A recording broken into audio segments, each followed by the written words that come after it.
ছাত্র জনতার বিদ্রোহের পর দেশ ছেড়ে যান সাবেক প্রধানমন্ত্রী শেখ হাসিনা। এরপরে তিনি ভারতের গাজিয়াবাদের একটি বিমান ঘাঁটিতে অবস্থান নেন। তবে ভারতের কোন স্থানে তার বর্তমান অবস্থা সে বিষয়ে ভারত কর্তৃপক্ষ থেকে কোনো বার্তা না থাকায় সঠিক অবস্থান জানা নিয়েছিল ধোঁয়াশা। তবে এবার সেই ধোঁয়াশার অবসান হয়েছে।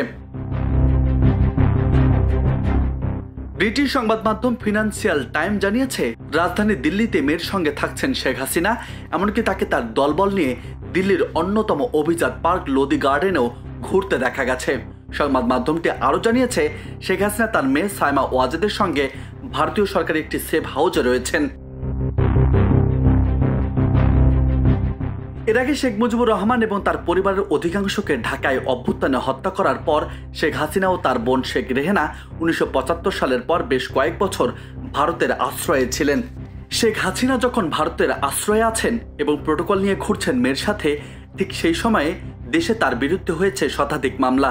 এর প্রেক্ষিতে বাংলাদেশে অন্তর্বর্তীকালীন সরকারের আইন, বিচার ও সংসদ বিষয়ক উপদেষ্টা আসিফ নজরুল ফিনান্সিয়াল টাইমকে জানিয়েছেন, ভারতের সঙ্গে প্রত্যর্পণ চুক্তি অনুযায়ী আমরা তাকে বাংলাদেশের কাছে প্রত্যর্পণের দাবি জানাতে পারি।